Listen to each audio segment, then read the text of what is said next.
Bom, boa noite a todos. Com imensa satisfação que iniciamos mais um dia de apresentações das palestras do nosso primeiro webinar de agronomia. Desejo aqui o meu boa noite a todos que estão nos assistindo. Meu boa noite ao meu colega Eduardo Faleiro. Uma boa noite ao professor Alfran. E passo a palavra, então, ao meu colega Eduardo Faleiro, que vai fazer a apresentação do professor. Antes, só vou deixar alguns recados aqui para vocês. Não se esquecerem de fazerem questionamentos. Podem deixar ali no chat o seu comentário, que ao final a gente faz os questionamentos ao professor. O link de presença vai ser disponibilizado ao final da palestra, então podem ficar descansados que vai estar ali no finalzinho, é só clicar e fazer a sua presença. Uma boa noite a todos. Boa noite, Faleiro. Boa noite, Lucas. Boa noite, doutor Alfran. Boa noite a todos que estão nos acompanhando aqui nessa live. Nessa noite vamos ter um assunto aí bem interessante com o doutor Alfran. O doutor Alfran, ele é engenheiro agrônomo, graduado aí pela Universidade Federal de Santa Maria, Universidade Federal do Pampa, perdão, campus Itaqui. Ele é mestre em fitossanidade pela Universidade Federal de Pelotas e doutor em engenharia agrícola pela Universidade Federal de Santa Maria.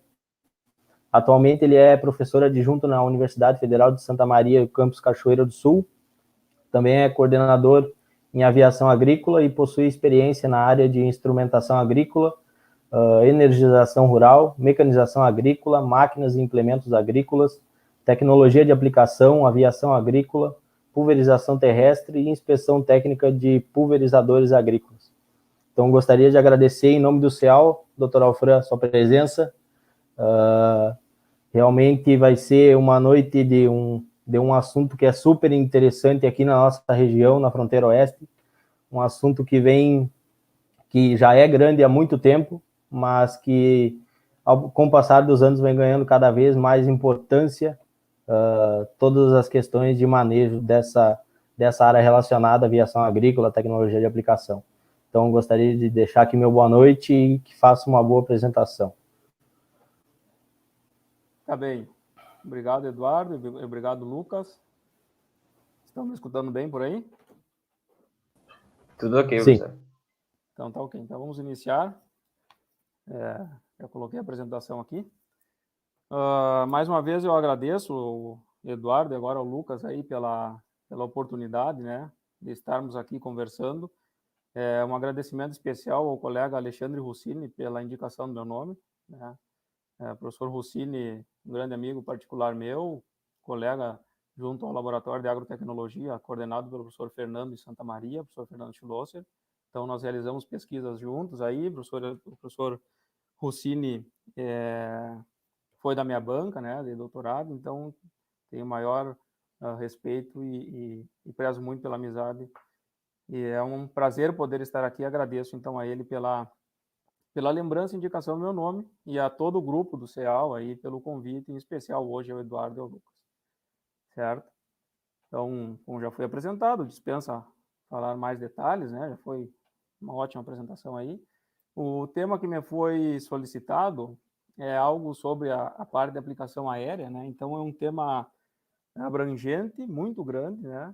E vai ser um prazer poder abordar um pouquinho, dividir um pouquinho do conhecimento adquirido ao longo desses anos aí, já 9 anos de formado, saindo daqui da Unipampa, né, a casa que me acolheu por 5 anos e me deu a formação. Então é um prazer muito grande estar junto a vocês, uma pena não ser presencialmente para poder rever os colegas que estão hoje no campus, os professores que foram meus mestres aí durante a graduação. Mas é um prazer muito grande, né, por esse tempo todo aí a gente fica esperando sempre a oportunidade de retornar para casa e poder falar um pouquinho do trabalho que se faz, né? Então, já vão 9 anos que eu me graduei nesse campus que vocês estudam hoje, então foi um prazer muito grande, e tudo isso abriu uma janela para mim de conhecimento e oportunidades sem igual, né? Tive mentores, né, instrutores muito bons dentro do campus, fora do campus, durante o estágio, e aqui deixo um agradecimento ao pessoal da Aeroagrícola Itaquiense, no nome do Sérgio Passamani Filho e toda a sua diretoria, pessoal que me acolheu, né? E aqui indico a vocês que procurem, quem tem interesse por essa área, procure as empresas da região, da cidade ou da região para aprender mais, né? Estar a campo trabalhando com aviação agrícola. Então, deixo o meu agradecimento. Na época da graduação, passei um bom tempo aí com o Sérgio Filho, né? Trabalhando durante o estágio. Tá bem, pessoal? Então, o tema que eu vou abordar aqui será relacionado à aviação, né? E conversando com o Eduardo durante a organização da palestra, me foi sugerido abordar algo da evolução. Pois muito bem. Então, recorri aos contatos, né? Então, deixo um agradecimento a todas as pessoas que estão disponíveis, assim como a gente, né? Que se doa para o tema e busca a informação. Agradecer a disponibilidade do material, né? O Dr. Eugênio Passo Schroeder foi e é um mentor meu nessa área de tecnologia e aplicação.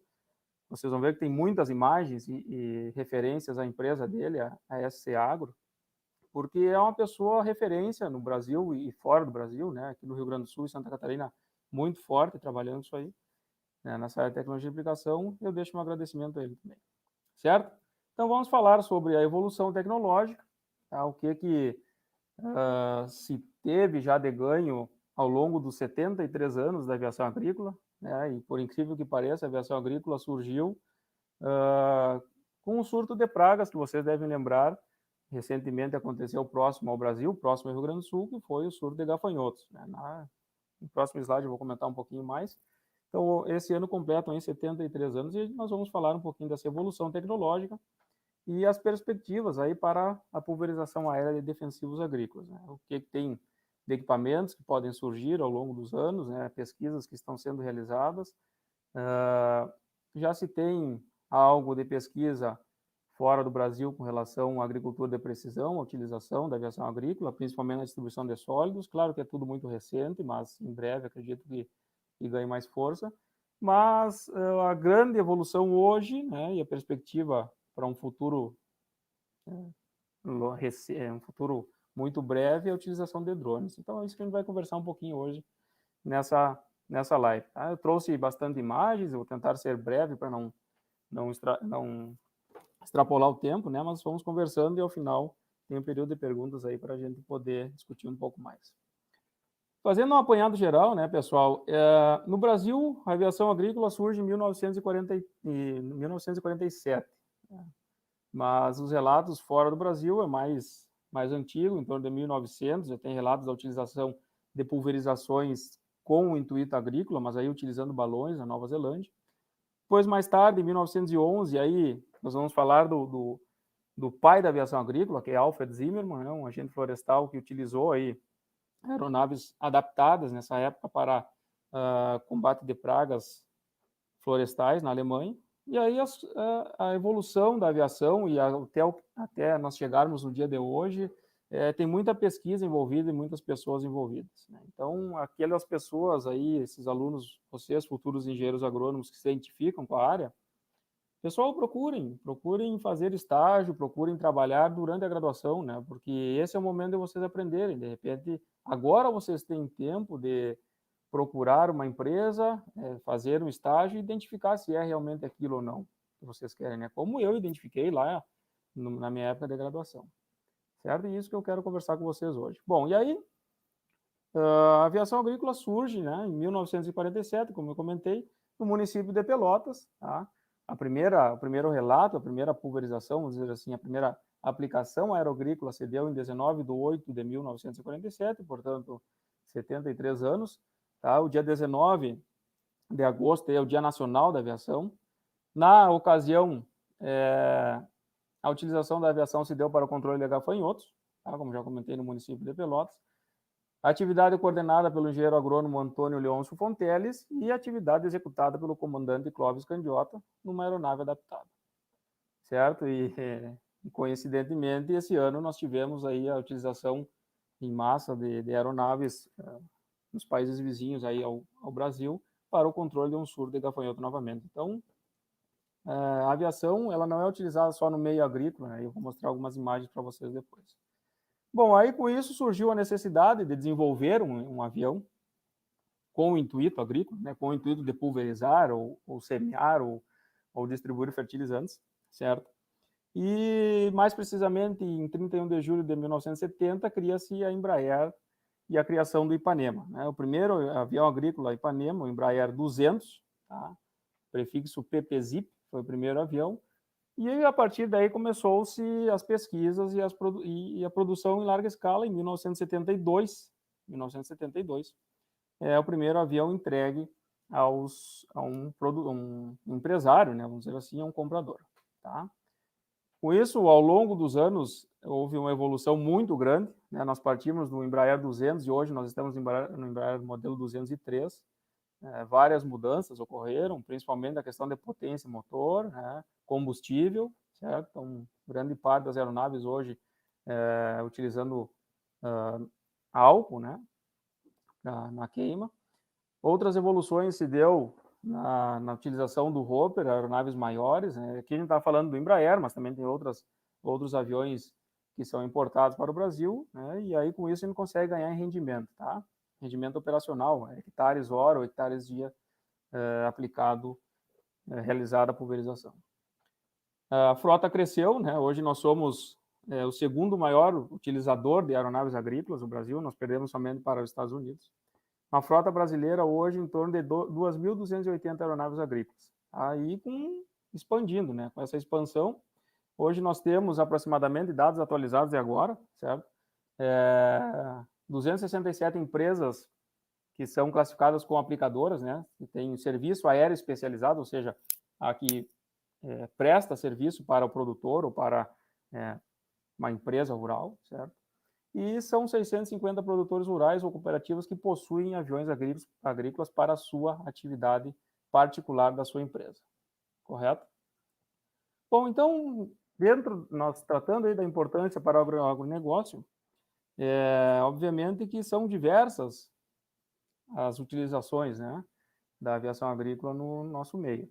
Bom, se utiliza, como vocês sabem, né, para manejo fitossanitário, então aplicação de líquidos ou pós, né, semeadura, tanto pré-germinado ou não, né, semeadura de pastagem, semeadura de arroz pré-germinado, bastante utilizado na região, pré-germinado na região sul, né, Camaquã, aquela região que pega boa parte de produção de arroz pré-germinado, e adubação de culturas, sejam culturas anuais ou culturas perenes, certo?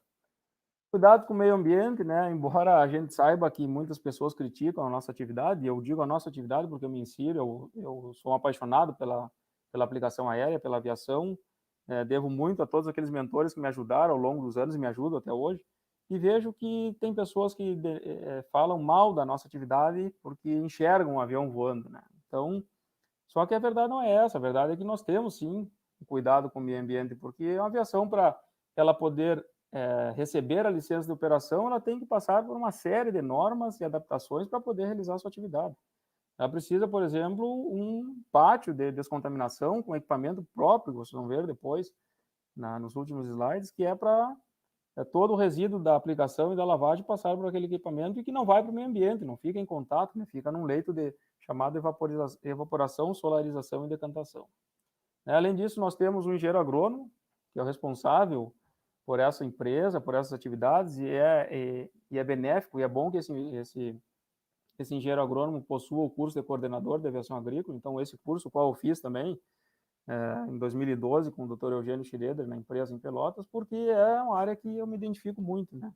Além do engenheiro agrônomo responsável, tem os técnicos agrícolas. Esses técnicos é obrigatório que tenham o curso de executor em aviação agrícola, então são pessoas treinadas, capacitadas para realizar a atividade. E tem a pessoa que comanda o avião, né? O comandante, o piloto, que precisa fazer um curso. Então, essa pessoa ele precisa ter X horas para chegar no curso de piloto agrícola e depois para poder finalizar esse curso e ganhar o brevet ou a carteira. Bom, e aí esse item, quando eu coloco, sempre surge uma discussão, né?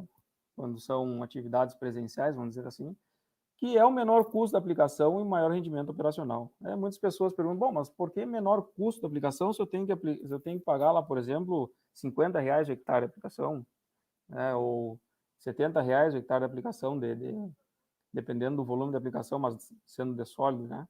Aplicação sólida, por exemplo, semente ou adubação.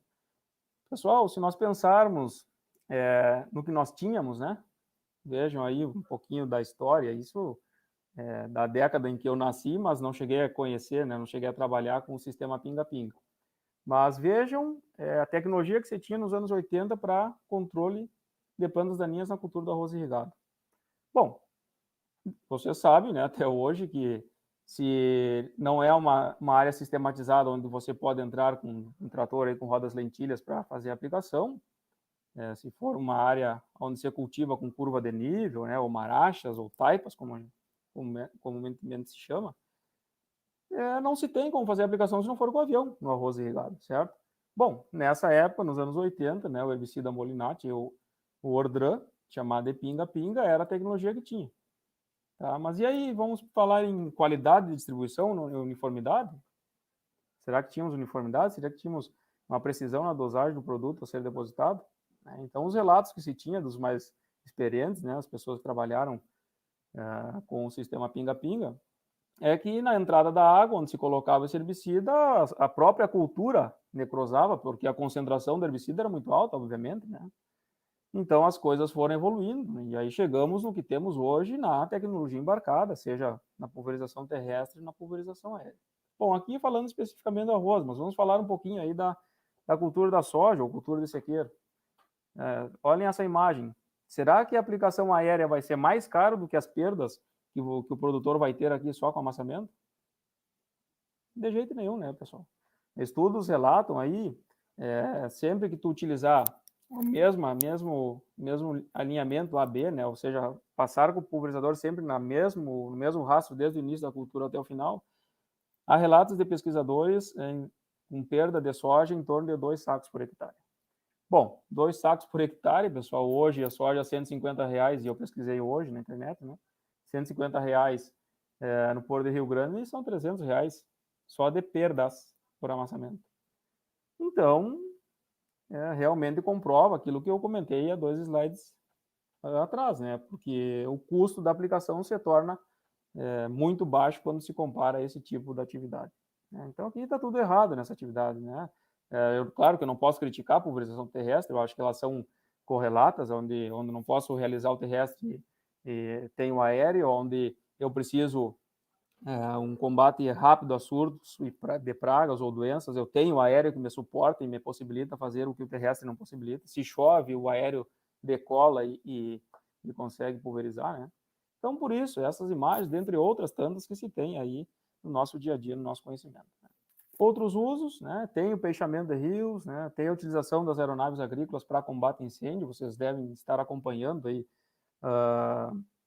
as queimadas no centro-oeste, né? Então, aviões de grande porte, obviamente, aqui um air tractor, mas não é porque é um avião de grande porte que ele só é utilizado nas aplicações no combate a incêndio, ou ao contrário, vice-versa, também vale a analogia. Não é porque eu tenho um avião menor, que é utilizado no combate, no uso agrícola, que eu não posso utilizar no combate a incêndio. Eu conheço empresas, a Taim Aeroagrícola, por exemplo, em Rio Grande, né, um amigo particular meu também, Alan Poulsen, eles também usam as aeronaves agrícolas para combate a incêndio na reserva do Taim, certo? Então, são outros usos da nossa aviação. E aqui essa imagem a imagem recente, né, na Argentina, o combate de gafanhotos aí no surto que nós tivemos. Por quê? Porque o uso é o combate rápido a surtos e pragas. Então, a aeronave agrícola ela se desloca rápido, ela tem um rendimento operacional rápido, ela consegue sim possibilitar outros usos que não especificamente no nosso meio agrícola, na produção de alimentos, por exemplo. Certo? Bom, aí como o tema é a evolução da aviação agrícola, eu trouxe algumas imagens aí que algumas eu presenciei quando muito novo, né, obviamente, mas não lembro, porque esse aqui é o exemplo de uma delas, né, como é que era dado o balizamento do voo. Então, essa era a tecnologia que você tinha, né, imagina criar um avião com pouca instrumentação eletrônica embarcada, comparado a hoje, vamos dizer assim, né, e o balizamento do voo se dava com bandeirinha. Certo? Não se tinha GPS nessa época. O GPS surgiu mais tarde e os estudos evoluíram ao longo do tempo para que pudesse implementar o GPS. Bom, o GPS, para vocês terem ideia, surgiu no terrestre e depois migrou para o aéreo. Porque se nós pensarmos na aplicação aérea, um avião a combustão, né, com motor a combustão, um exemplo do Ipanema, é um avião que voa 110 milhas, aproximadamente 180 km por hora, que isso aí vem dar aproximadamente 50 metros por segundo. Então, 50 metros por segundo é muita velocidade, certo? Então, até adequar o GPS para chegarmos à tecnologia que temos hoje levou muito tempo, né? Surgiu no terrestre, evoluiu, chegou no aéreo, certo? Então, o balizamento do voo era dado com bandeirinhas, né? Dependendo da cultura, nesse estádio que se encontra a cultura, ok, beleza, né? Cana-de-açúcar, mas e depois? Quando cresce a cultura é complicado, né? Bom, não diferentemente do que nós tínhamos no arroz irrigado, e uma região produtor de arroz na imagem, né? Aplicação de Pendimentalin, né? Essa aplicação é uma aplicação antiga por dois principais detalhes. Vejam, o bandeirinha, né? A pessoa que está balizando o voo, e se vocês olharem a envergadura da aeronave aqui, utilizando 100% da sua envergadura, coisa que a gente não utiliza mais atualmente para tentar minimizar o vórtice, que a gente vai conversar depois, certo? Para evitar esse problema do vórtice. O vórtice faz com que se ocorram perdas das gotas que estão próximas aqui à extremidade da barra, né? Então, essas evoluções a gente vai ver hoje, certo? Quais seriam os problemas aqui? Bom, quem acompanha a aviação sabe que dificilmente vocês vão ter uma área, principalmente na região sul, que seja limpa, seja só campo de aplicação, né? A gente sabe que vai ter mato, vai ter obstáculos, né? Veja aqui, nós temos uma rede de média tensão, aqui temos uma derivação de outra rede de média tensão, e aqui embaixo nós temos uma cerca de divisa de campo. Então, aquela pessoa que está lá dentro, o piloto, ele tem que cuidar toda a questão da aplicação, mais ainda os obstáculos, né? E tem que estar ligado aqui, né? Cuidando do bandeirinho. Tá? E aí, pensando na pessoa que está fazendo o balizamento, vejam aqui a questão da contaminação, né? A pessoa sem EPI, ela está numa área que está sendo aplicada, né? Não, como é que vai cuidar o período de reentrada aqui se ele precisa balizar o avião? Né? Então, ele está na área que foi feita a aplicação, e isso realmente era perigoso, né? Para as pessoas que faziam essa atividade. Bom, mas como a tecnologia evolui, como os telefones evoluem, como os computadores evoluem, a tecnologia embarcada nas máquinas evolui muito rápido, pessoal. Então, com certeza, o professor Rossini fala, né, deve falar bastante disso aí, porque ele trabalha nessa área bastante. As tecnologias vêm evoluindo diariamente, né? E aí, na aviação, chegou o sistema de GPS. Né? Por que de GPS? Que é o sistema de posicionamento global com um sinal diferenciado. Bom, os primeiros relatos, né? E aí eu menciono novamente o nome do Dr. Eugênio Schroeder, que acompanhou todas essas atividades do desenvolvimento do DGPS, né? Em 1994 é o relato da primeira aplicação utilizando esse sistema, né? Realizado pelo Dr. Eduardo Araújo, na época administrador da Mirim Aviação Agrícola em Pelotas, tá?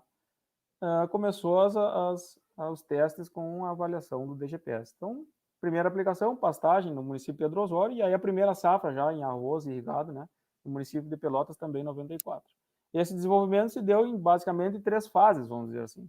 Um sinal diferencial por uma estação no solo, uma estação que estava no solo, né, próxima a onde a atividade estava sendo realizada. Depois, a segunda fase, um sinal diferencial por antena, e aí já um sinal pago, né, por um grande período de tempo teve esse sinal pago, né? E depois a terceira fase, sim, a correção automática desse sinal diferencial, que é uma qualidade e precisão absurda, né, centimétrica, que faz com que tu reduza o número da mão de obra, né?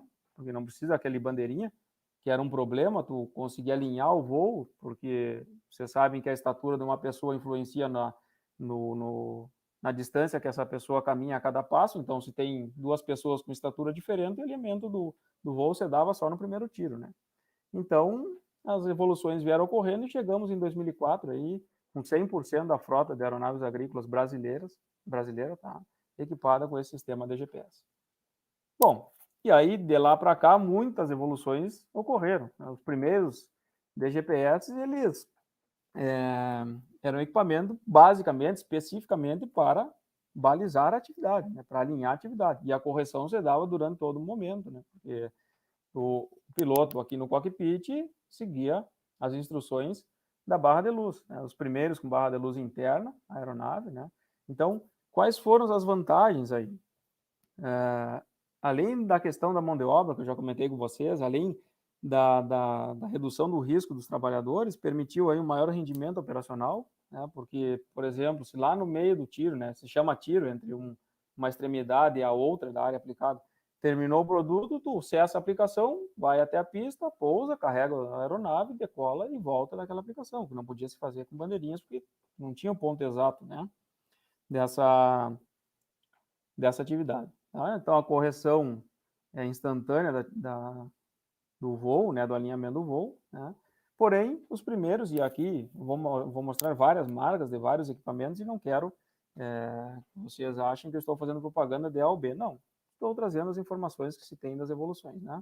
Então, os primeiros com essa tecnologia, já os outros mais novos, já equipamentos com display, né? E esse display, uma informação semelhante ao computador, se tem um teclado alfanumérico para inserir as informações da área, do produtor, do produto, da dose, enfim, e o voo, né, é guiado pela uma barra de luz externa, certo? Então, possibilita que o piloto que está no cockpit, ele tenha uma visão mais ampla de sua atividade, certo? E, além disso, esses equipamentos mais novos, eles permitem ainda a utilização de fluxômetros, né? O fluxômetro que está aqui, esse equipamento, ele é um sensor, né, como diz o seu nome, sensor de fluxo, o qual, conforme o aumento ou a redução da velocidade de deslocamento da aeronave, ele ajusta a vazão do produto para adequar o volume de aplicação selecionado lá no seu display, lá no seu GPS. Né? O GPS está ligado diretamente ao fluxômetro.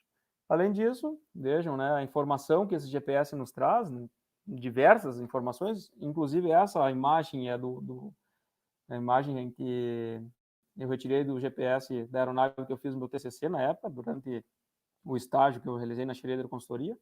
Então, juntamente com o Dr. Eugênio, nós fizemos um trabalho em Camaquã, juntamente a KL, a Aviação Agrícola, do Kiko e do Leandro, e esse é parte do meu experimento, né? O que está aqui com cor diferente é porque é volume de aplicação diferente. Nós estávamos avaliando justamente volume de aplicação e herbicidas, né?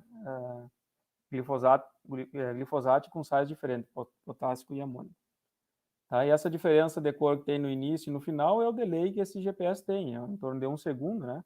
Para ele adequar aquela informação da velocidade da aeronave com a informação que você colocou no computador do GPS.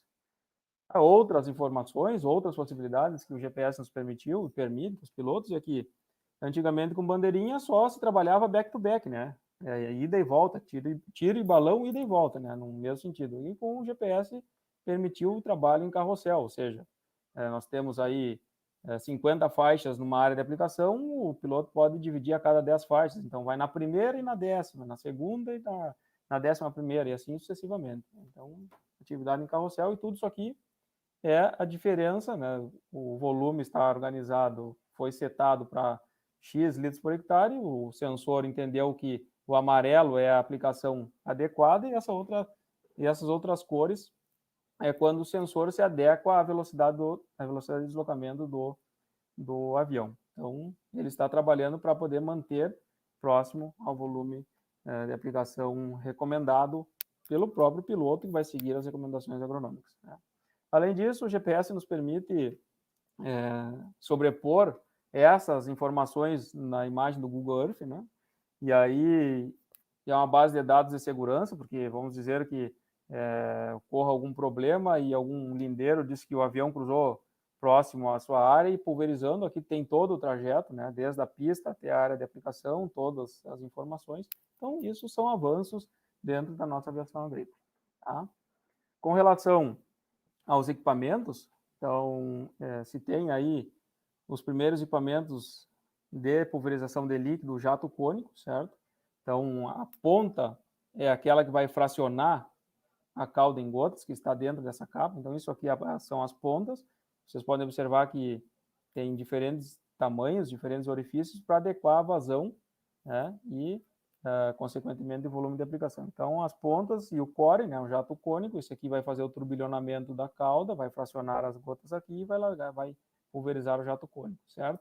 Então, esse equipamento possibilita a pulverização de 15 até 40 litros por hectare, se utilizava, e algumas empresas ainda utilizam, uma faixa de aplicação em torno de 16 a 18 metros, uma altura de voo de 2 a 3 metros e produz gotas mais heterogêneas quando comparados a outros que nós vamos comentar depois, certo? Aqui, como que se regula o tamanho da gota utilizando esse tipo de ponta? Então, aqui uma barra cilíndrica, né, no bordo de fuga, já não se utiliza mais para a questão do turbilhonamento, vou falar depois na questão do vórtice, né? Mas o tamanho da gota se dá em relação ao ângulo que esse bico, né, o conjunto todo, né, da ponta, do core, do filtro e do antigotejo, a posição que esse bico se encontra em relação à projeção de voo. Então, aqui na frente nós temos o motor da aeronave, né, então o avião se desloca nesse sentido. Quando está em ângulo zero, ou seja, essas pontas para trás, gotas grossas, ângulo de 90 graus, por exemplo, aqui gotas médias, e ângulo de 120 graus, ou seja, essa ponta virada para frente, gotas finas, correto? Porém, como as evoluções vão ocorrendo ao longo dos anos, né, e essas aqui são imagens da minha época do estágio, aqui em Itaqui, como eu comentei com vocês no início, então foi um período de muito aprendizado, tem muito agradecimento a toda a equipe que me acolheu na época. Vejam aqui nessa aeronave, já não no bordo de fuga, ou seja, a empresa investiu em tecnologia, colocou as barras rebaixadas para justamente fugir desse fluxo de ar turbulento no bordo de fuga da aeronave.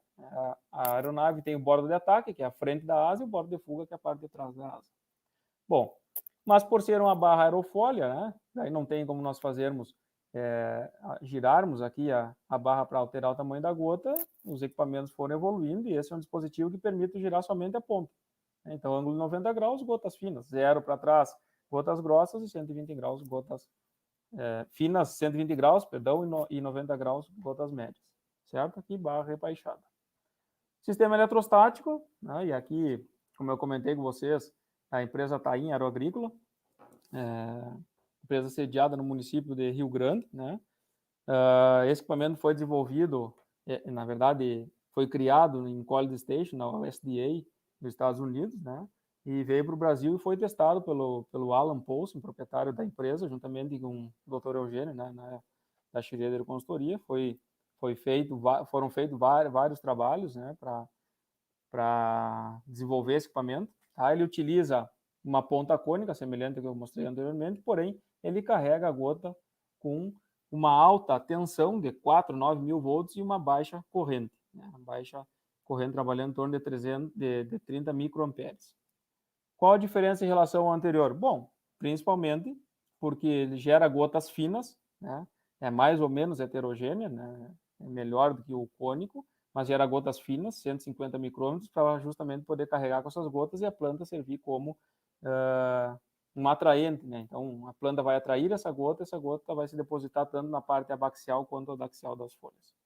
Faixa de aplicação, entre 15 e 16 metros, altura de voo também de 2 a 3 metros. Volume de aplicação, pessoal. Tá? Então, a gente reduz o tamanho da gota, mas carregamos ela com carga e esse equipamento trabalha aí de 5 até 10 litros por hectare de volume de aplicação, certo?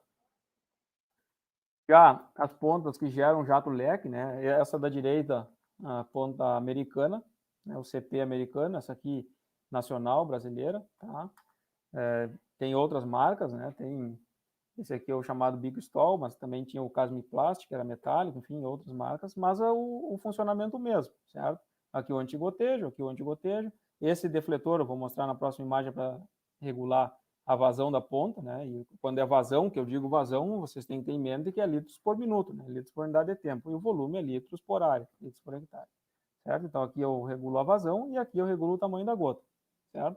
Nessa imagem aqui vocês vão poder observar melhor. Então aqui um Cessna, tá? Cessna, essa imagem da Arenharte Aviação Agrícola em Uruguaiana, dos amigos Neuci e Silvia, uma empresa grande também, certo? Tem uma quantidade de área muito expressiva aplicada no município de Uruguaiana. Aqui utilizando esse bico Stall, né? Então, não esqueçam que bico é todo o conjunto onde tem a ponta, o filtro, o antigotejo e a capa. Vejam, no defletor A tem os orifícios, onde eu altero a vazão de cada bico, e no defletor B eu altero o tamanho da gota. Tá? Posso gerar também gota fina, média e grossa. Bom, com relação ao volume de aplicação, pode-se trabalhar em torno de 15 até 30 litros por hectare. uma faixa de aplicação média aí. Eu digo média porque vai variar de cada empresa, de cada aeronave, vai depender, obviamente, da coleta, do trabalho realizado nessa empresa. Mas o volume de aplicação em torno de 16 a 18 litros por hectare e uma altura de voo de 2 a 3 metros também em relação ao alvo, né? Seja o solo ou seja a cultura. Gota menos heterogênea, certo? Então, produz gota menos heterogênea quando comparado àqueles bicos cônicos de jato cônico. Aqui um avanço que a Travicar desenvolveu, a barra rotativa, né? Então, é possível que o piloto de dentro do cockpit altere o tamanho da gota em voo, porque faz com que esses bicos, né, eles tenham maior ou menor ângulo em relação ao deslocamento da aeronave. Tá? Quanto maior o ângulo, mais quebra a gota, correto? Tá? E várias pesquisas foram realizadas, mas se encontra pouco hoje no campo, poucas empresas utilizam no dia a dia. Aqui, recente da STOL também, dos equipamentos STOL, jato cônico de baixa deriva, né? Ultra baixa deriva. Então, semelhante ao jato leque que eu comentei com vocês da STOL, esse aqui é um jato cônico de baixa deriva, tá? Funciona de forma semelhante à sua estrutura, porém, a distribuição, a quebra da cauda em gotas se dá nesses tubos aqui, que geram gotas grossas, tá? Especificamente para aplicação de herbicida, principalmente glifosato, né? Herbicida sistêmico, onde tu não precisa uma densidade de gotas tão grande, né? Quando comparado a um herbicida que precisa maior penetração de gotas que não seja um herbicida sistêmico. Atomizadores rotativos, levou um tempo mais para chegar no Brasil, mas hoje nós temos atomizadores tanto de tela quanto de disco, funcionam muito bem, independente do tipo do equipamento. Tá? Tem uma largura de faixa maior, certo? Então, dependendo da empresa, dependendo do avião, pode trabalhar de 16 a 22 metros de largura de faixa. O espectro de gota menos heterogêneo quando comparado aos demais, tá? E pode pulverizar aí também de 3 até 10 litros por hectare do volume de aplicação, de cauda, certo? Então, o tamanho da gota vai ser alterada com relação ao ângulo dessas pás, dessas hélices, né? Quanto mais de frente ao vento, mais em contato com o vento, maior a rotação. Quanto maior a rotação, mais quebra essa gota, tá? Então, 2 equipamentos, um de tela e um de disco, certo? Os de tela, nessa imagem aqui, utilizando bordo de fuga, não é o ideal, porque eu comentei com vocês, tem um vento aqui que não é laminar, ele é turbulento, né? Então, pega esse vento turbulento nas gotas geradas pelo atomizador, mas está aí em uso, né? Uma foto já um pouco mais antiga. A vantagem desse equipamento, esse aqui é um Micronair importado, ele pode ser trocado a tela por esse conjunto de discos, tá? Porque ele gera gotas mais grossas para justamente a aplicação de herbicidas principalmente sistêmicos, né? Não dá para aplicar herbicida sistêmico com tela? Não, claro que dá para aplicar. Tu tem uma maior densidade de gotas, terá uma maior cobertura, melhor cobertura, porém, o teu potencial, o risco de deriva também é maior. Então, por isso que tem algumas marcas, e aqui é o exemplo do Micronair, que possibilita tu comprar um conjunto de discos, né, para retirar a tela, certo? Então, pessoal, os equipamentos não é uma receita de bolo, né? Eu vou colocar equipamento X, vou fazer tal aplicação durante todo o período do dia, vou voltar para casa e vou guardar o avião. Não é assim. Então, a regulagem, a calibração dos equipamentos vai depender do equipamento e para que ele vai ser utilizado. Então, cada equipamento ele foi projetado para uma determinada faixa de volume, como eu comentei para vocês, cada um, faixa de aplicação e altura de voo, certo? E a cobertura das gotas, ela vai depender da cultura e do produto. Então, quando eu tenho herbicida sistêmico, por exemplo, não preciso ter uma quantidade de gotas tão elevada quando comparado à pulverização de um fungicida de contato, certo?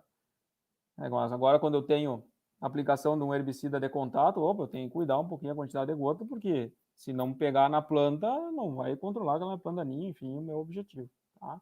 Então, essa regulagem, a calibração vai depender, obviamente, de cada equipamento e para o que ele vai ser utilizado. E antes de qualquer coisa, né, o que se recomenda, e isso eu espero que vocês façam, independente da atividade, seja pulverização terrestre, seja aérea, seja semeadura, seja colheita, é fazer regulagem, né, regulagem dessas máquinas e aqui a calibração. Tá? Essa imagem da esquerda, as duas imagens cedidas pelo Dr. Eugênio, né, a imagem da esquerda no município de Cachoeiro do Sul, aqui fazendo a avaliação da sobreposição dos leques, podemos observar, né? Então tem o transpasse perfeito de 50% do leque para poder contemplar o volume de aplicação, vamos dizer assim, certo? Então eu estou com o avião no solo, eu faço a calibração prévia, né?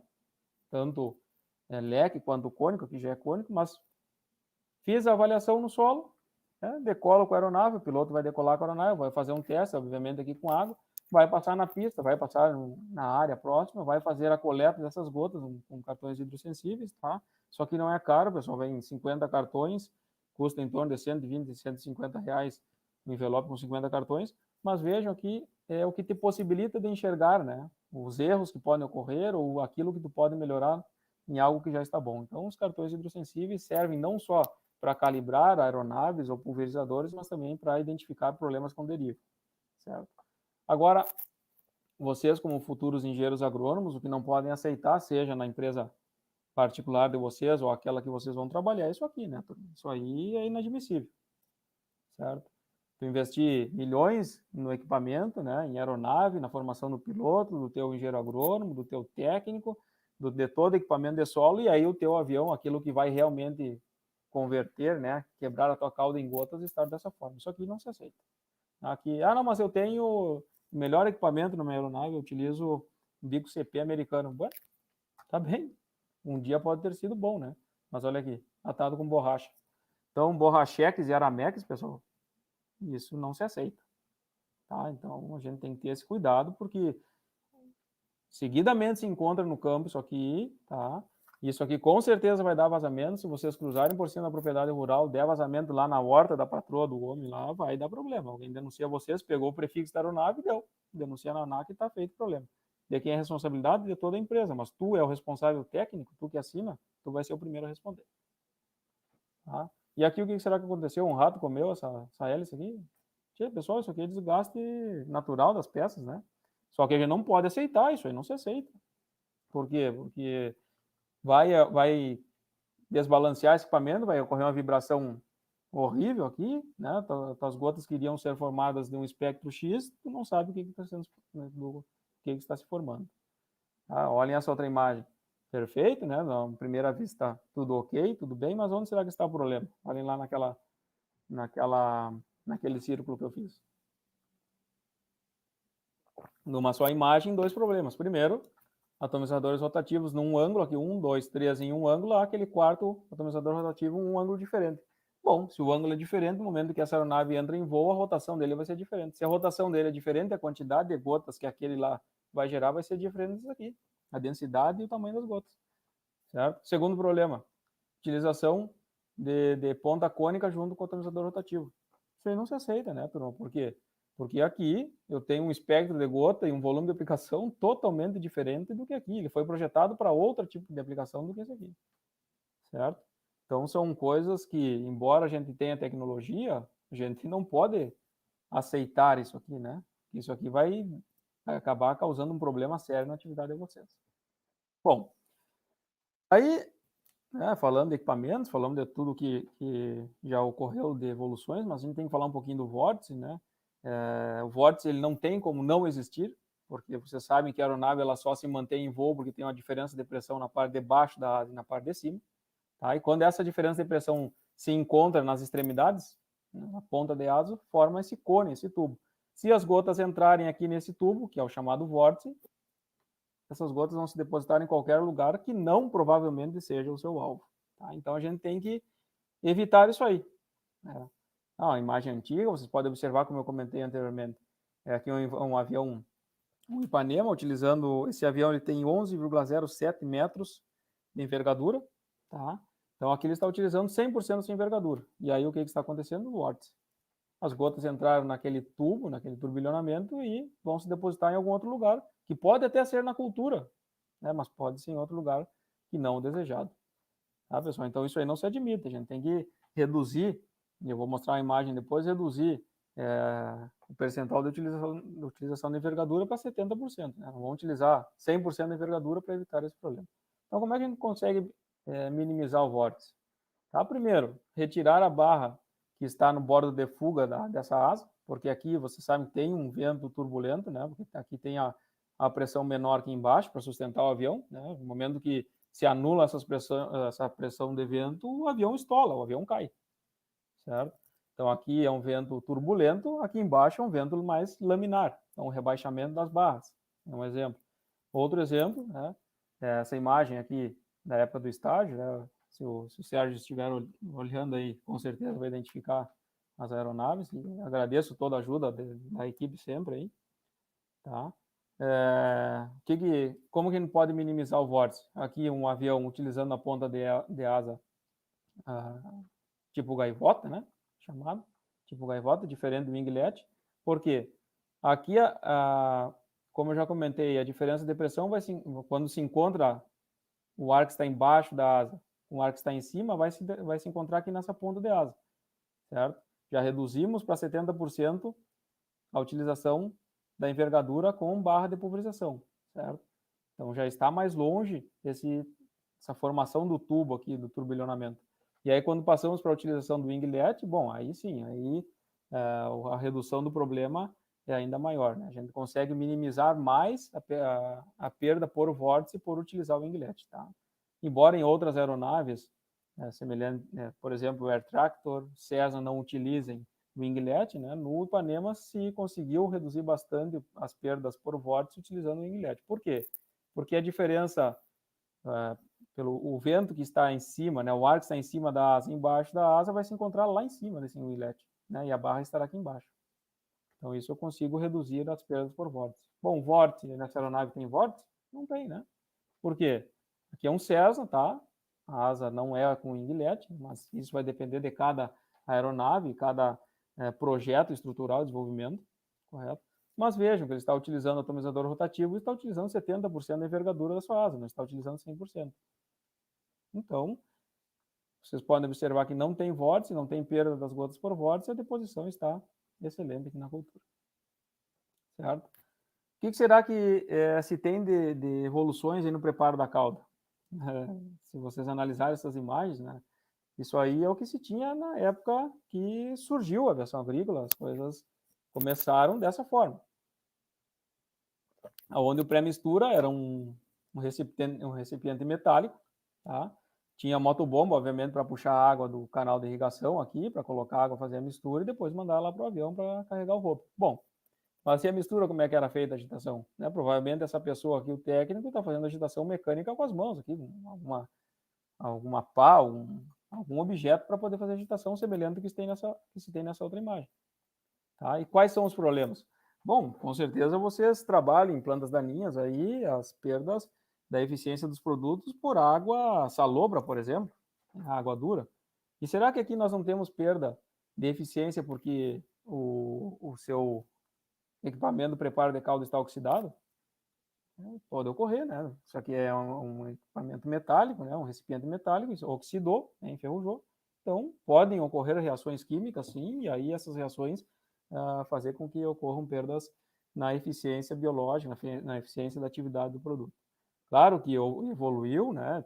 Aquelas empresas que têm condição de trabalhar do seu próprio hangar, onde as áreas pulverizadas são próximas ao seu hangar, é excelente, perfeito. Esse aqui é uma imagem cedida pela Aerotex, né, no Goiás, família Textor, tá? Então eles operam bastante no seu próprio hangar, tá? Cedido ao Dr. Eugênio, depois ele me passou essa imagem, aqui está a fonte. Essa outra imagem aqui é um equipamento mais novo, obviamente, né, que pode ser transportado para as áreas que são realizados o preparo de cauda, não no próprio hangar, na própria área da aviação, e sim nas pistas, nas áreas dos clientes onde vai se atender. Vejam que é inox, então não enferruja, tem todas as manoplas numa altura boa na questão da posição do operador para trabalhar o dia inteiro, a safra inteira, né? Então vejam que as tecnologias vão evoluindo não somente na questão eletrônica, não somente na questão das pontas de pulverização, mas todo o entorno, todas as atividades que são correlatas à aviação agrícola. Com relação ainda ao preparo de cauda, vejam se o seu técnico agrícola, lá, o técnico da empresa, não tem equipamento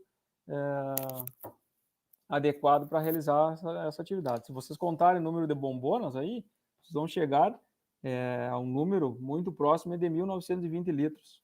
Tá? Você sabe que cada bombona são 20 litros, aí tem 96 bombonas. Tá? Isso é glifosato, ali, Roundup, tá? Se nós pegarmos aí um volume de aplicação, né, uma dose de 2 litros por hectare, se tem Roundup para fazer uma área de 960 hectares.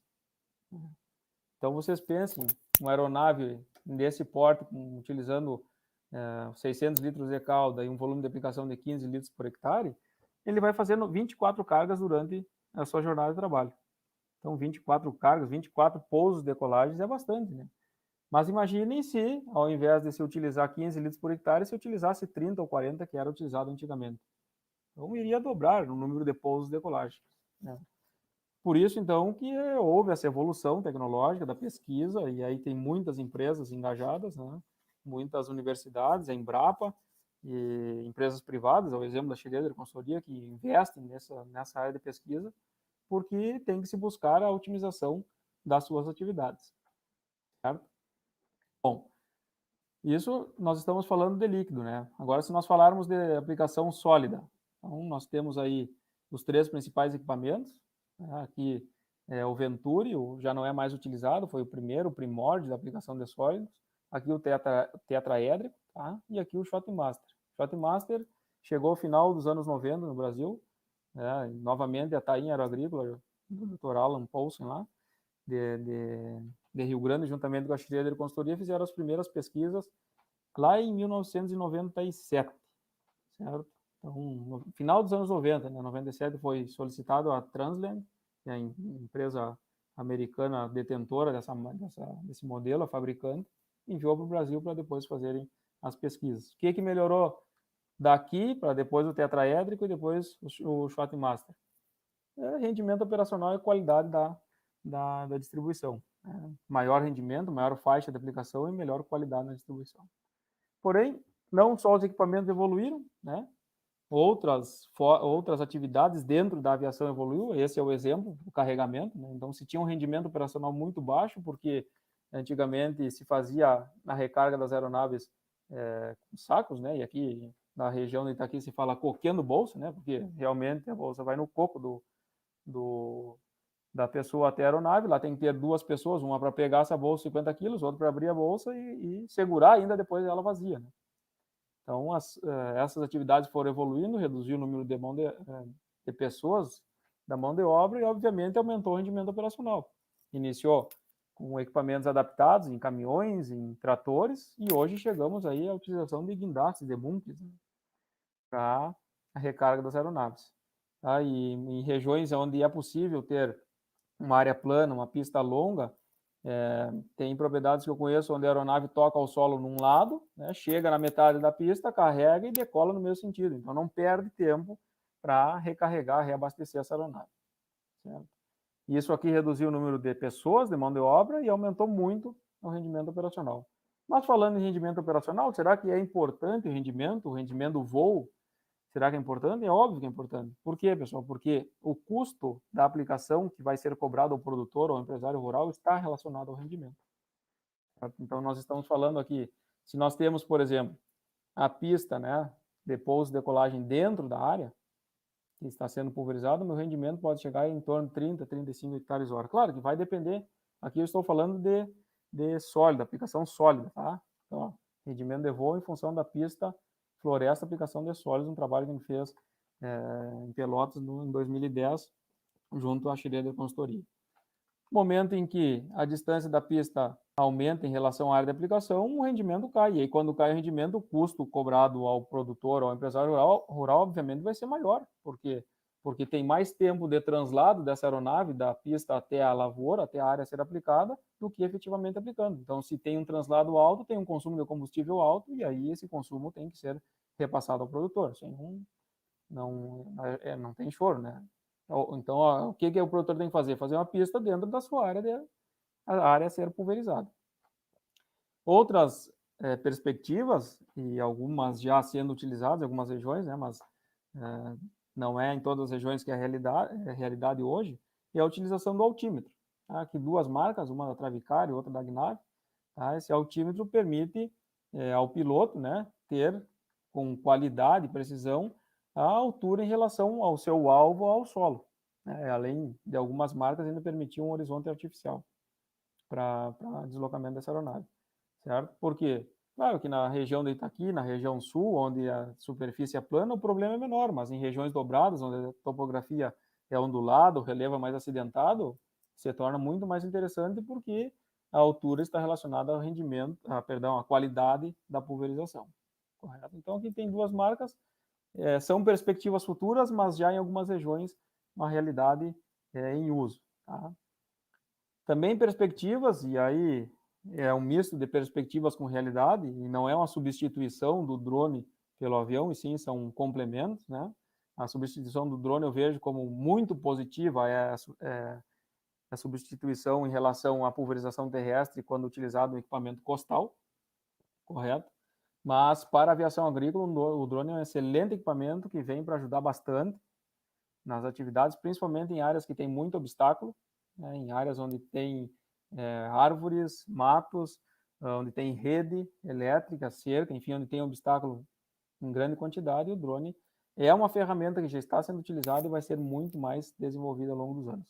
Essas imagens, observem, as primeiras conversas com relação ao drone era somente a utilização para produção na área da produção com alto valor agregado, por exemplo, flores, morango, áreas de produção de tabaco, mas podem observar aqui na imagem da esquerda abaixo, aqui, na utilização de drone para áreas a serem implantadas culturas como eucalipto, então produção de celulose.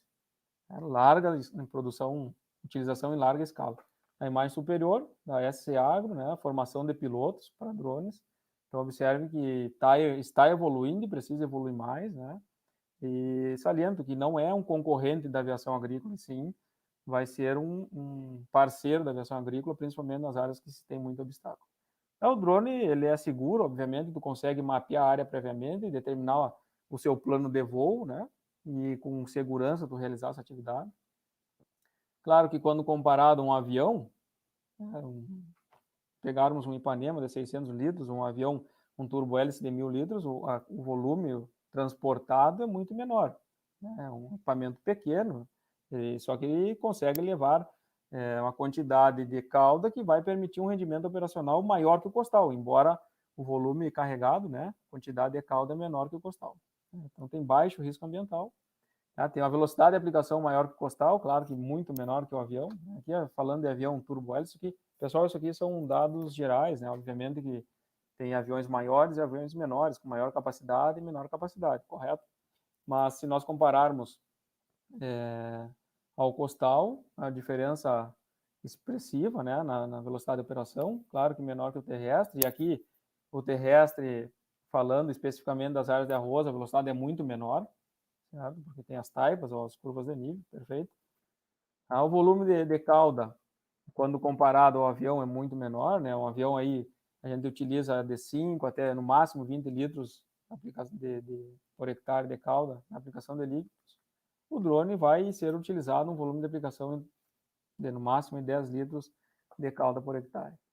Tem um rendimento operacional expressivo, como eu comentei, muito maior que o costal, porque, embora ele carregue uma quantidade de cauda, um volume de cauda menor que o costal, a sua velocidade de deslocamento é maior, né, e não tem o fator cansaço físico do operador. Né? É uma máquina. Tem muita eletrônica embarcada, mas é uma máquina. Certo? Claro que menor que o rendimento operacional de um avião, né, que pode chegar assim 100 hectares hora na aplicação de líquido, aí, quando se tem as condições favoráveis de clima e, obviamente, de pista e área. Né? Rendimento operacional hectares dia, bem maior que o costal. Se pegarmos o pulverizador costal, 2 hectares dia, enquanto, isso em média, né, pode ser um pouco mais, um pouco menos, mas o drone consegue de 15 a 20 hectares dia, certo?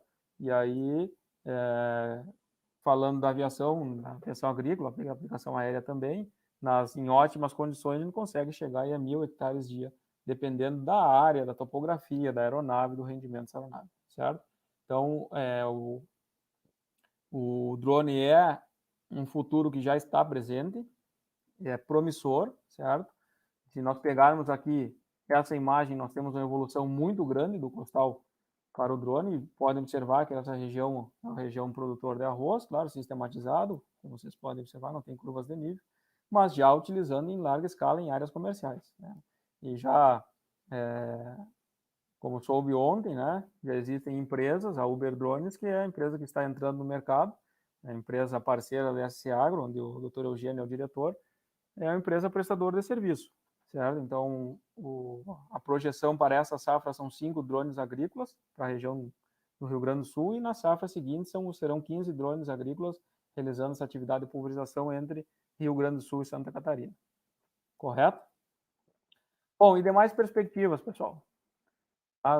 Tanto para a utilização de drones, quanto para a utilização da aviação agrícola, seja líquida, pulverização líquida ou sólida, isso vai depender da ética profissional, tá? Porque a gente tem que cuidar a questão do planejamento, estar na área, planejar, como sempre disse o professor Enio Marquesan, é colocar o pé no barro, é ir lá e ver o que tem que ser feito, planejar a atividade, regular a atividade. Isso aqui é um curso que eu fiz, tá? Em 2008, 2009, para formação de executores de aviação agrícola. Então, como sempre diz, início de setembro, eu vi uma palestra do professor Enio, parafrasei ele de novo, o professor Marquesan disse assim, na primeira vez tu não vai saber fazer, na terceira, quarta, quinta tu vai aprender, lá na 15ª vez que tu for fazer, tu sabe fazer, e da 20ª em diante tu vai ter prazer em fazer, e realmente é isso aí, né? Porque só aprende fazendo. Então, por isso que eu sempre digo, pessoal, aproveitem esse momento que vocês estão na graduação para fazerem, tá? Esse é o momento que vocês podem errar, porque depois que vocês saírem para o mercado de trabalho, o mundo ali fora cobra e cobra preço alto. Se vocês errarem, é o crédito de vocês que está em jogo.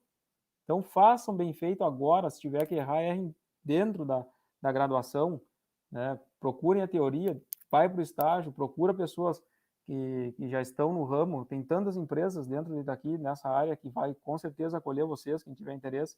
Acompanhem essas pessoas, né? Aprendam com essas pessoas. Vão para o campo, monitorem, né? Não fiquem lá sentados no computador. Vocês não pensem que vocês vão se formar e vão ficar sentados dentro da sala de vocês com um escritório, um notebook e um smartphone. Isso aí não existe, isso aí é demagogia, pessoal. Vocês têm que estar no campo, o agrônomo tem que estar no campo com o pé no chão, não adianta, certo? Então aproveitem as oportunidades, vão ser engenheiros agrônomos com ética. Por quê? Porque a gente tem que cuidar tudo que está ao nosso entorno. Condições ambientais, será que essa aplicação poderia ser realizada? Essa imagem é desse mês passado, tá? Vento de 30 km por hora, precipitação, né? Um dia de neblina forte, estava sendo realizada a aplicação. E aí? Isso não pode acontecer. Por quê? Porque gera isso aqui. Então, tomada de decisão errada gera consequências ruins, resultados ruins, deriva. Olha só essa imagem, deriva de imazetapir numa área de arroz que não era tolerante a imazetapir. Deriva evaporação de clomazone. Pessoal, já teve um problema muito grande em 2000 e 2011 na região sul, vou mostrar a imagem para vocês depois, com evaporação de clomazone. Isso que não pode acontecer, olha só. Tá? Por quê? Porque se vocês vão assinar uma aplicação de responsável técnico, é o CREA de vocês que está lá. Então, isso não pode acontecer. Condições, momento da aplicação, o time da aplicação, tem que ser levado em consideração todas as questões meteorológicas. Para não acontecer isso aqui, o que é isso? Uma área de exclusão. Pode observar que a região sul, município de Pelotas, área cultivo de arroz aqui, toda essa área que está nesse polígono foi uma área que se proibiu a aplicação de qualquer tipo de agrotóxico por via aérea. Qualquer tipo. Inclusive semeadura, onde a semente fosse tratada. Safra 2010, 11, 11, 12, tá? Problema muito grande. E aí até hoje sofrem essas consequências por momentos, atitudes erradas, execução de atividades erradas.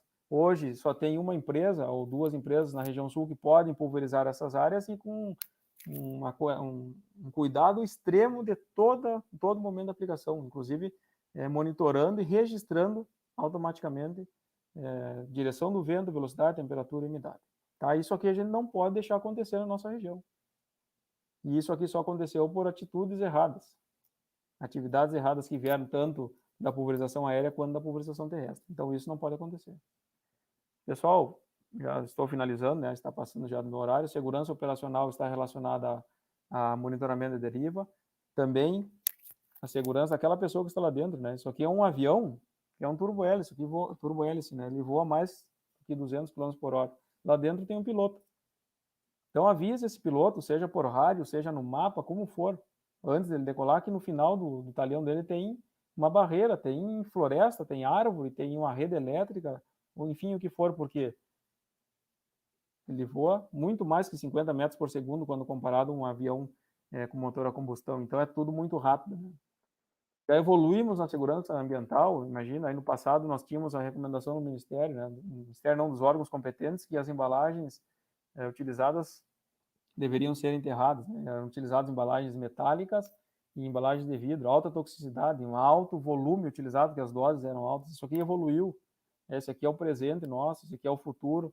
Vejam, menor toxicidade dos defensivos, as embalagens retornando para reciclar, né? Vocês imagino que você saiba, essa embalagem depois de utilizada, ela vai para a reciclagem, né?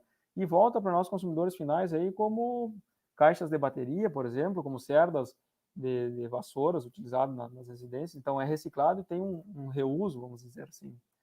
E com isso a aviação também teve que evoluir. Vocês imaginem tudo aquilo que toda essa aeronave que passa o dia inteiro realizando a aplicação, se nós lavarmos esse equipamento e colocarmos no ambiente, a contaminação que não daria. Então, para uma empresa de aviação poder operar, para poder ter a licença de operação, ela tem que seguir uma série de normas, é uma rigorosidade muito grande. E o pátio de descontaminação é uma delas. Então, a aeronave, todos os equipamentos dessa aeronave devem ser lavados nesse pátio, onde ele é de concreto, impermeabilizado. Ali embaixo, vocês podem ver que tem uma coleta, né, uma grade de coleta que vai para o ozonizador, e vai ficar circulando aqui essa cauda, injetando ozônio para degradar as moléculas. Depois, essa cauda ainda vai para um leito chamado leito de decantação, evaporação e solarização. E ali fica, tá? Não fica em contato com o solo, porque tem uma lona de polietileno de alta densidade aqui, né? Que vai ficar nesse leito evaporando o líquido, a água, e o ativo fica lá embaixo. Certo? São evoluções.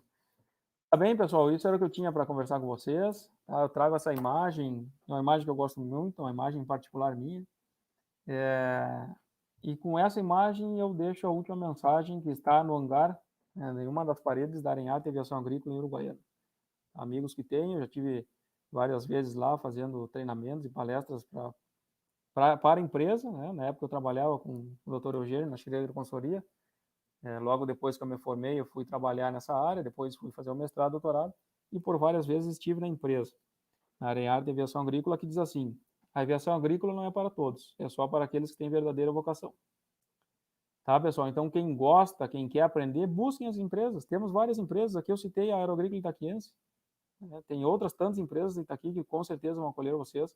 Então, busquem as informações, vão fazer um estágio, procurar aprender durante a graduação. Tá bem, turma? Com isso eu finalizo. Deixo o meu e-mail aqui para caso alguém queira entrar em contato, né, ou tirar dúvidas, enfim, o que for, a gente está sempre à disposição. Mais uma vez agradeço a oportunidade de estar com vocês, agradeço ao Eduardo, agradeço ao Lucas e a toda a equipe do CEAL, certo? Em especial, mais uma vez, ao professor Rossini pela lembrança, pelo convite aí. É um prazer muito grande estar com vocês aqui, estar na minha casa, né? A Unipamp é minha casa, minha formação. É um orgulho muito grande poder retornar aqui. Espero que em breve, logo tudo isso passe, a gente possa, de forma presencial, estar junto com outros eventos aí. Tá bem? Muito obrigado. Fico à disposição para questionamentos e arguições aí. Obrigado, professor. Excelente palestra. Muito interessante a gente receber dados, né, nessa área que, assim como nós tínhamos comentado, podemos buscar mais, explorar mais, né, essa área, esse tema. Tem um questionamento pessoal quanto a todos os dados que o senhor nos passou de evolução de tecnologia, de evolução até ambiental, como o senhor citou ali, né? Qual a maior dificuldade hoje que se pode ter da aceitação das aplicações aéreas? Com relação ambiental, com relação ao que te refere? Tanto ambiental quanto a disponibilidade do serviço, né? Da prática aérea, né? Digamos, nesse sentido. Não, na prática aérea eu vejo que esse não é o problema, porque temos várias empresas, né, em todas as regiões, várias empresas, e com certeza empresas conceituadas que investem em treinamento, porque, veja, tu tem que ter um engenheiro agrônomo, né? esse engenheiro agrônomo vai ser o responsável. É bom que ele tenha o curso de coordenador agrícola, ainda não é exigido pelo Ministério da Agricultura. Mas tem que ter o técnico executor, e desse é exigido o curso de executor em aviação agrícola, correto? Tem o piloto agrícola, então, esse cara, para chegar como piloto agrícola, teve que estudar e fazer muitas horas de voo, né? Então, nós temos uma diversidade de equipamentos e tecnologia e pessoas experientes muito boas, muito grandes, né? E com certeza aqui tem isso. Tem porque eu vivenciei e tenho contato seguido com o pessoal. Bom, agora a questão ambiental aí sim é um problema, porque as pessoas que não estão no meio, aquelas pessoas que não trabalham com isso aí, eles enxergam o avião como uma arma, tá? E isso aí a gente tem que trabalhar para mostrar que não é, que na verdade é um equipamento que o meio agrícola precisa, ele é um equipamento preciso, de qualidade, e que para ele estar voando lá, para passar um produto, para aplicar um produto na área que ele está pulverizando, tem muita gente envolvida, né? Tem muito conhecimento envolvido. Então, não é porque um avião voa que ele está contaminando o meio ambiente, né? Muito pelo contrário. Se nós pegarmos, por exemplo, a pulverização terrestre mal executada, eu vou ter uma contaminação absurda, né? E se nós pegarmos uma pessoa, um aplicador que não tem os seus devidos cuidados, ele vai pegar e vai lavar o pulverizador e vai colocar água na sanga. Tá? Na aviação isso aí não existe, né? Porque para chegar a conseguir a licença de operação, ele tem uma série de normas, inclusive aquele que eu mostrei para vocês, o pátio de descontaminação, a questão da utilização do ozonizador para poder degradar as moléculas, né? Então, mas é um problema, né? É um problema que vocês vão enfrentar aí num futuro breve, quando se formarem, e quem vai para esse meio tem que tentar trabalhar de forma que minimize esse pensamento das pessoas, né? Meu ver, seria mais ou menos por aí. Ok. Bom, doutor Alfran, queria agradecer novamente em nome do CEAL a sua palestra, realmente foi bem dentro do que a gente esperava, um assunto de suma importância aqui na nossa região, na fronteira oeste, então agradeço novamente. Eu tenho um questionamento também para fazer, e lembrando o pessoal que podem mandar as questões ali no chat que a gente já repassa para o doutor Alfran. Se as principais falhas na aplicação elas estão mais relacionadas à falta de informação ou por negligência? Infelizmente é por negligência. Uma das últimas imagens que mostrei para vocês, de agora há poucos dias, tá? Tinha vento de 30 km por hora, tinha precipitação, estava chovendo, tinha uma neblina e estavam realizando a aplicação. Então isso é negligência. A informação existe, né? O conhecimento existe, a formação das pessoas existe. Só que tem pessoas que às vezes não atentam a isso aí ocorre aquelas outras imagens que eu comentei, de deriva, de volatilização. Só que as pessoas só vão se dar de conta quando ocorrer um problema maior, e o problema já ocorreu, né? A região sul já teve aquela área de exclusão lá por negligência. Então, tem o conhecimento, tem 99% das pessoas trabalham como tem que ser feito, mas aquele 1% tu sabe que quer ganhar tempo, quer fazer a aplicação porque é o momento, porque só tem aquele momento de fazer a aplicação, e se perder 50% do produto, não interessa, mas não é por aí, né? Não é por aí as coisas, porque tu tá perdendo o produto, tá contaminando o meio ambiente por um erro teu, particular teu, pessoal, e aí tu tá levando uma empresa, o nome da empresa, né, o piloto que está aplicando, o teu nome, o teu CREA. Eu já vi gente, eu sei de gente que perdeu o CREA, como médicos perdem o CRM, como advogados perdem o AB, o agrônomo também pode perder o CREA.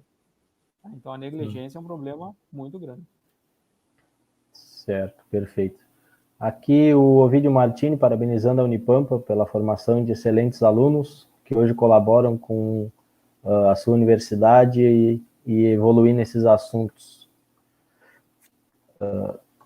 O Vitor fez um questionamento também. Ele já viu algumas imagens de aplicação feita com helicópteros. Qual a eficiência no uso em relação ao uso de aviões e se isso é algo viável? Perfeito. Sim, tem helicópteros, né? A gente não utiliza muito na nossa região, mas tem empresas específicas, né, que utilizam a aplicação aérea por meio de helicópteros. Funciona muito bem, perfeito. O custo da aplicação é um pouco mais alto, tá? O rendimento operacional ele é menor, então reflete no custo, mas, enfim, funciona perfeitamente, né? Vai depender muito da região. da região e da cultura, na região mais dobrada, enfim. Mas na região sul a gente não encontra isso aqui, né? No Rio Grande do Sul a gente não encontra a utilização de helicópteros. Mas sim, existem e funcionam muito bem. Perfeito. O Sérgio Passamani, Alfran, existe algum estudo que relacione a pressão atmosférica à potencialização da deriva? Estudo eu desconheço ainda. O Sérgio, obrigado pela pergunta, o Sérgio foi meu mentor aí, durante o estágio, durante a graduação, pessoa que acolheu muito bem, né, como se fosse da família, estava sempre junto a eles, então tem um carinho, um respeito muito grande ao Sérgio e a toda a equipe, toda a empresa.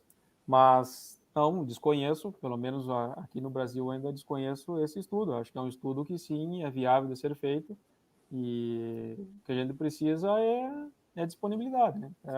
Eu não comentei na palestra, mas lá em Cachoeira, no curso onde eu atuo, estou desenvolvendo uma DCG, como uma complementar de graduação, para justamente incentivar os alunos a buscarem essa atividade da pulverização e, com isso, poder fazer pesquisa. Mas aqui no Brasil, desconheço ainda estudo que correlacione a atividade com a atividade da pressão com a deriva. Né? A gente sabe que a pressão diminui justamente quando está próximo a chover, né? Ou tem menor molécula de oxigênio no ar, enfim, tem uma série de fatores, mas eu desconheço a existência de pesquisas nesse meio aqui no nosso país. Tá bem. A Grace Giraldi, olá, boa noite, parabéns ao Fran pela palestra, ao curso de agronomia por promover esse webinário. Ela gostaria de saber qual a perspectiva da aviação agrícola para o controle biológico de pragas agrícolas.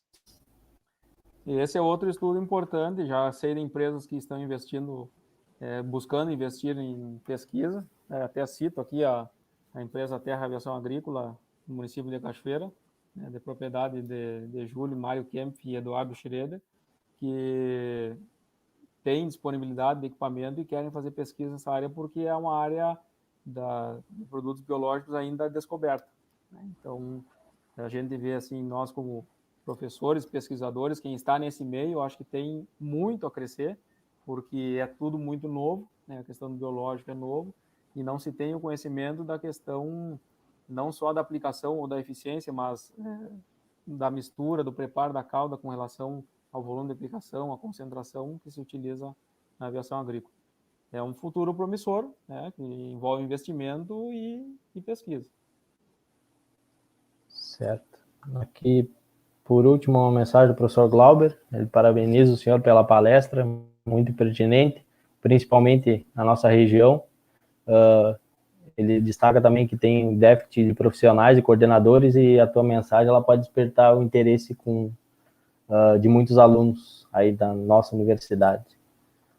Sem dúvida. O Glauber, colega meu, né? Formamos juntos. Hoje o Glauber de volta no município, na universidade. É uma alegria muito grande poder ver, né, os colegas bem, os colegas se colocando todos no mercado. E realmente é o que ele comentou, porque assim como o Glauber é uma pessoa que trabalhou com aviação também, depois se formou, né? Assim como a gente, alguns foram para esse ramo, outros não, né? Alguns despertou mais cedo essa necessidade de conhecimento e outros mais tarde, mas eu acho que o interessante de tudo isso aí é o despertar, né? E se quem está na graduação tem oportunidade, tem tempo disponível, claro que vocês sabem que a aviação, na época da safra, é um arroxo só, né? Não tem hora nem dia.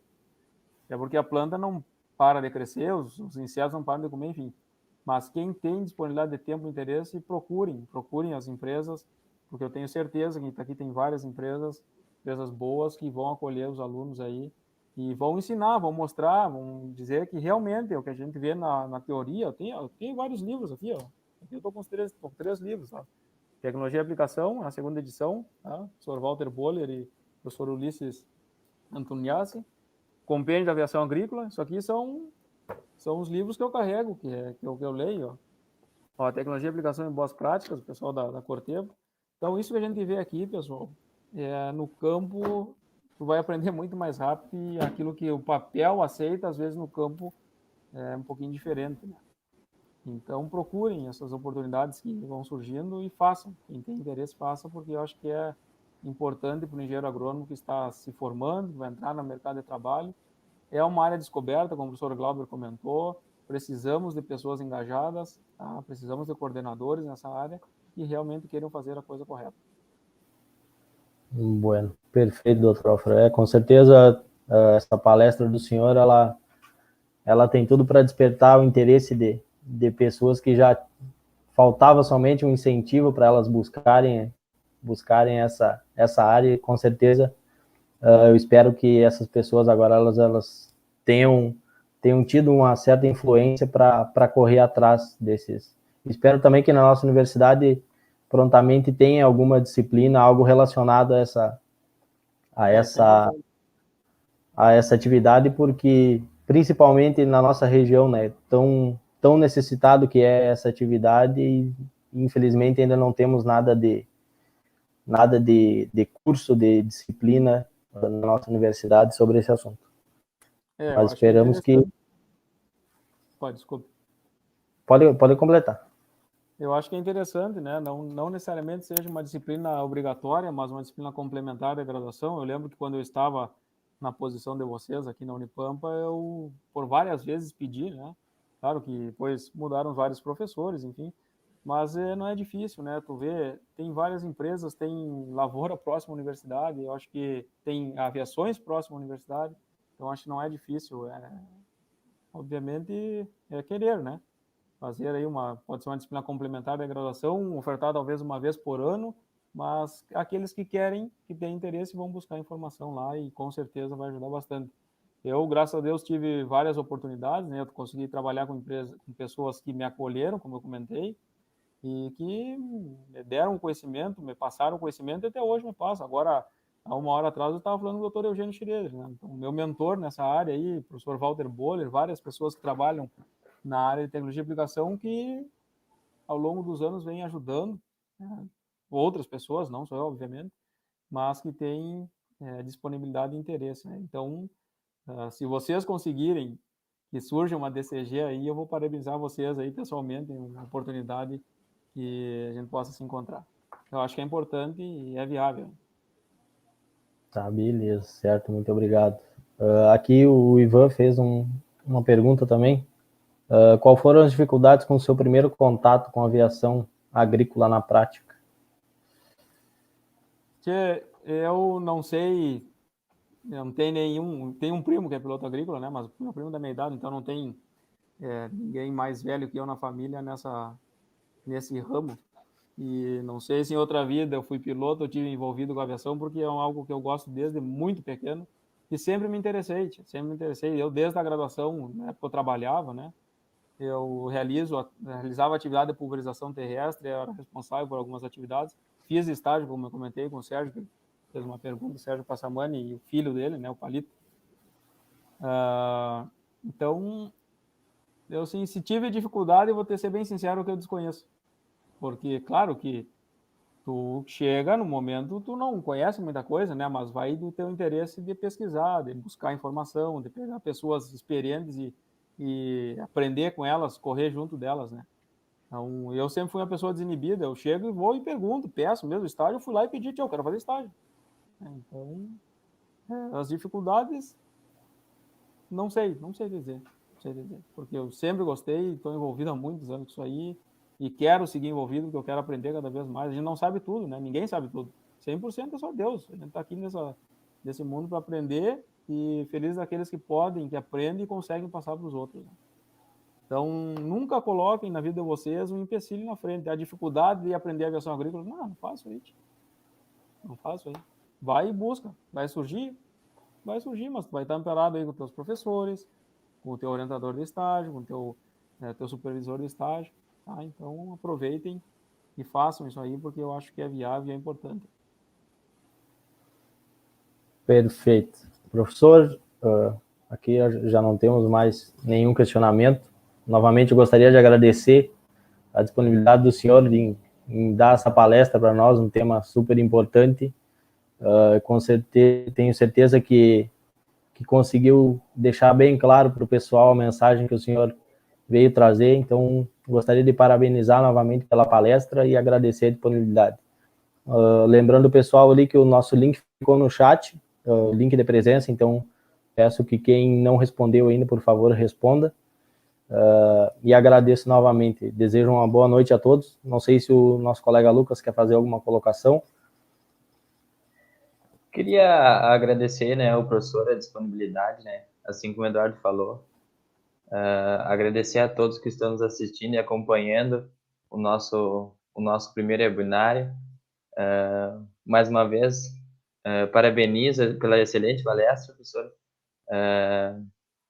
Agradeço a todos que nos assistirem novamente e ficamos por aqui.